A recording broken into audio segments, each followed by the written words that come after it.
lepas dari Kabupaten Subang, Jawa Barat, si pemudik motor Tolkani bersama istri dan temannya mencoba keluar dari jebakan kemacetan Pantura.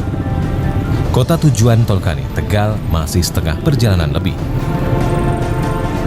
Di sepanjang perjalanan, SPBU menjadi tempat istirahat favorit para pemudik. Antrian pengisian bahan bakar mengular hingga keluar badan jalan.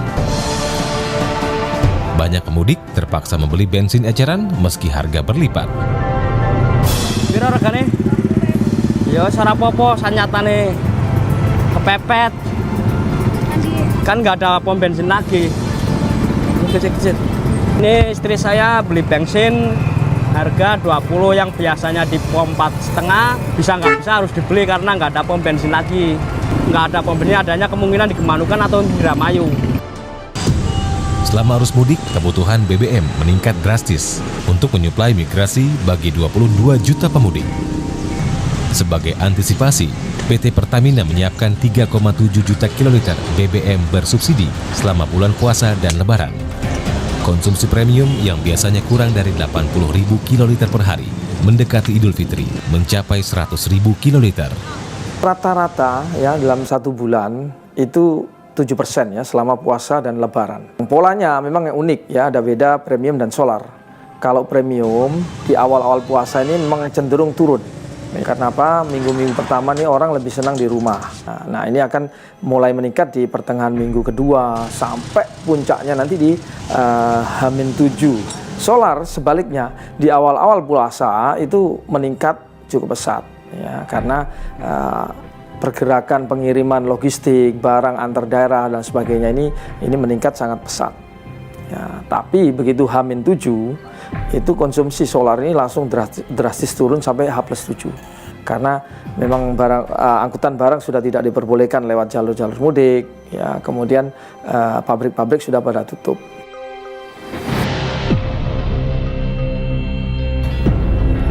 Tolkani sampai di Pamanukan, 150 km dari Jakarta. 17 jam sudah Tolkani berjuang menembus kemacetan.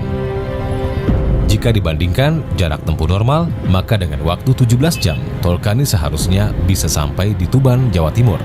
Jauh melebihi kota Tegal yang seharusnya ditempuh 6 jam saja. Saya sama istri lagi istirahat di pom bensin Pemanukan. Capek kan, no? Capek kan? Walaupun bonceng tapi capek. Iya. Capek-capek terpaksa biar ketemu anak. Ini kemungkinan sampai Tegal kira-kira bisa pagi karena ya bisa pagi bisa siang. Karena dulu aja yang macetnya begitu nggak kayak gini 1 hari 1 malam. Nah, kalau gitu saya kan sering istirahat, jadi sampai di rumah kemungkinan siang karena keadaan situasinya malam, jadi kita naiknya motor harus santai. Lagian bapak istri, yang penting kita sampai tujuan di kampung halaman kita.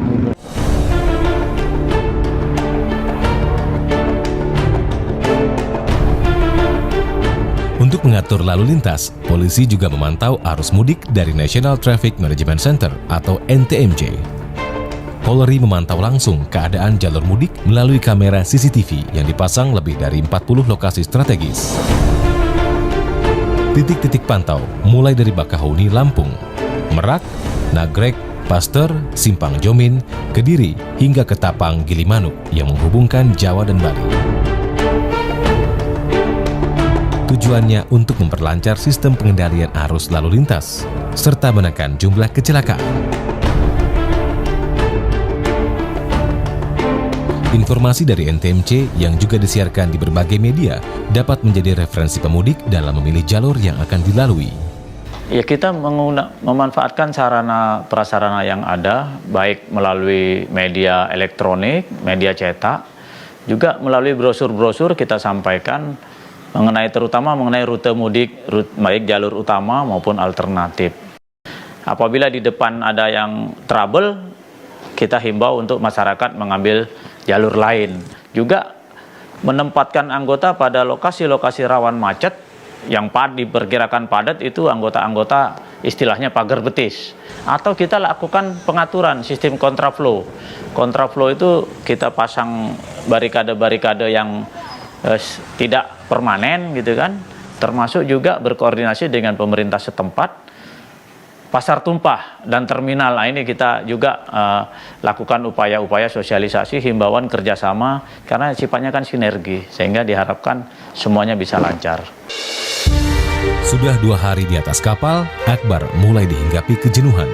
Untuk membunuh waktu perjalanan, penumpang berjalan-jalan di lorong kapal. Ada yang mengisi dengan bermain atau mengobrol dengan penumpang lain. Akbar sebisa mungkin mencoba menghemat pengeluaran. Belanja juga mungkin mahal ya, dipaksain. Kenapa? Untuk ganjal kan, untuk ngajal perut, apa segalanya biar nggak mual. Di bawah itu mungkin ya cuma tidur, minum, makan ngemil-ngemil, WC, kalau nggak balik lagi tidur, kalau nggak naik ke atas, gitu-gitu aja ngabisin waktu, biar nggak merasa jenuh gitu kan.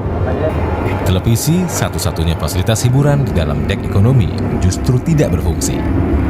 TV dari hari pertama sampai sekarang nggak nyala-nyala, dari dek 2, dek 3, dek 4 sampai ke atas nggak ada TV yang nyala. Kalau ada hiburan-hiburan gitu kan enak kan jadinya kan, bisa nonton, bisa inilah, ada berisik-berisiknya dikit lah. Kalau bilang begini kan ya kita juga merasa jenuh, 4 hari di laut. Nasib penumpang ekonomi makin menderita karena fasilitas kamar mandi juga tidak berfungsi baik. WC mampet, keran air pun macet.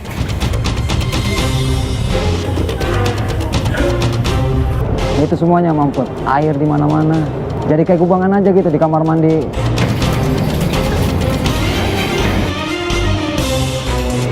Ketidaknyamanan lainnya adalah menghadapi asap rokok dari penumpang yang tidak peduli lingkungan sekitar. Setiap menit itu pasti ada aja yang ngerokok. Udah hawanya nggak ada, otomatis yang sekelilingnya kan pada kasihan. Apalagi yang nggak ngerokok. Selamat datang di Pulau Sumatera. Kapal sudah merapat di Pelabuhan Bakahuni.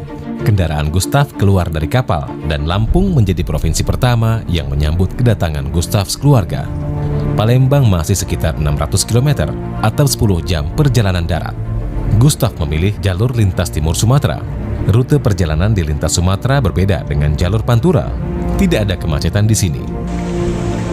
Kontur jalan berbukit-bukit dan di beberapa titik kondisi jalan rusak.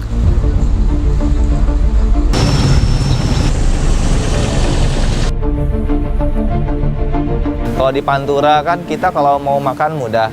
Kalau di sini sepi, kalaupun ada kita kaget, kita lagi kondisi high speed gitu kan, tahu-tahu ada tempat makan atau ada katakan toko-toko kelontong, kita ya nggak bisa lewat, nggak bisa berhenti gitu, bablas aja gitu. Nah ketika kita ngantuk, beda sama Pantura banyak kantong parkir ya, di sini kantong parkir nggak ada, jadi bikin kita mau berhenti itu bingung, takutnya keamanan lah gitu. Jadi ya itu doang, mungkin kalau ada kantong parkir akan lebih baik gitu.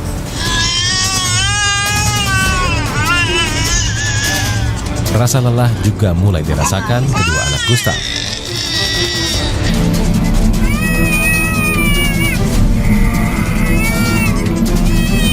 Mereka mulai rewel. Selama perjalanan, Hoimah harus pandai-pandai menghibur Aulia dan Anissa.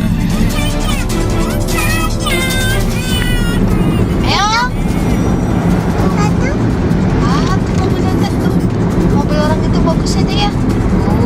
Kalau waktu di jalan anak sering maju atau mundur. Kalau buat saya pribadi malah lebih enak, ada variasi ya dibanding kalau mereka tidur.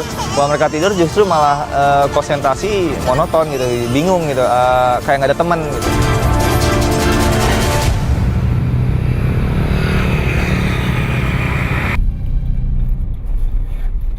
Kala senja menjelang, mobil sudah melaju setengah perjalanan. Memasuki daerah Tulang Bawang, Gustaf memutuskan berhenti sejenak. Gustaf mencoba menelpon keluarga di Palembang untuk memberi kabar perjalanannya.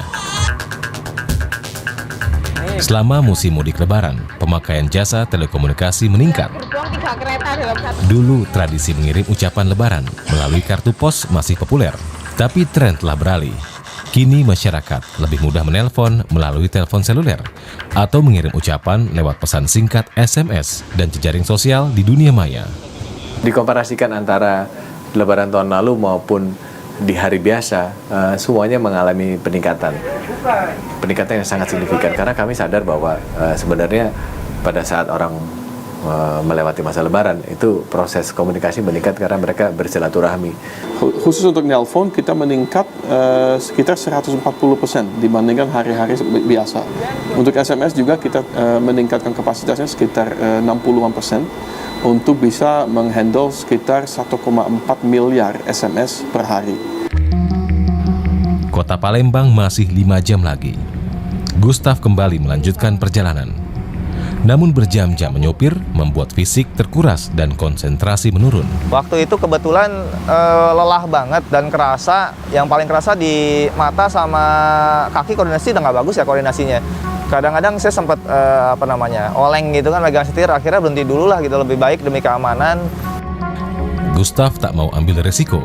Ia memarkir mobilnya di SPBU dan langsung mengambil posisi tidur.